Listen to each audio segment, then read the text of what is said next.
Sementara itu pengamat energi menyayangkan hengkangnya perusahaan besar asing di sektor hulu migas yang ada di Indonesia. Ya, pemerintah diminta untuk menyelesaikan revisi Undang-Undang Migas Nomor 22 Tahun 2021 agar bisa memberi kepastian hukum bagi para investor di sektor hulu migas. Hengkangnya perusahaan besar hulu migas seperti Shell dan Chevron dari Indonesia disayangkan sejumlah pihak. Pasalnya, hengkangnya perusahaan raksasa tersebut memiliki pengaruh besar dan berpengaruh pada iklim investasi di sektor hulu migas Indonesia. Direktur Eksekutif Energi Watch Mamit Setiawan minta pemerintah bergerak cepat menyelesaikan revisi Undang-Undang Migas Nomor 22 Tahun 2021 untuk mendorong investasi di sektor hulu migas. Keberadaan undang-undang tersebut akan memberikan kepastian hukum bagi para investor.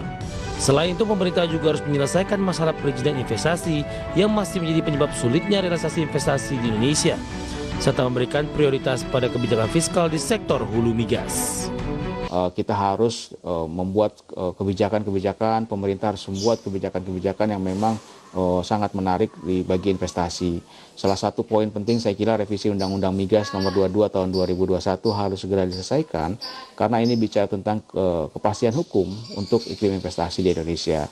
Kita tahu bahwa tanpa ada kepastian hukum, investasi akan sangat sulit sekali masuk ke Indonesia. Selain itu juga kemudahan perizinan saya kira harus segera diberikan dan harus dilakukan.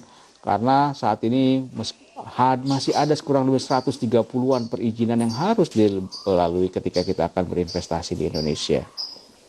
Belum lagi permasalahan terkait dengan kebijakan fiskal yang saya kira harus diberikan perhatian yang lebih di sektor hulu migas ini.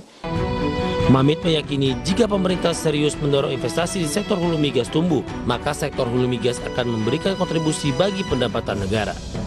Jakarta, Rizka Ayu, ADX Channel.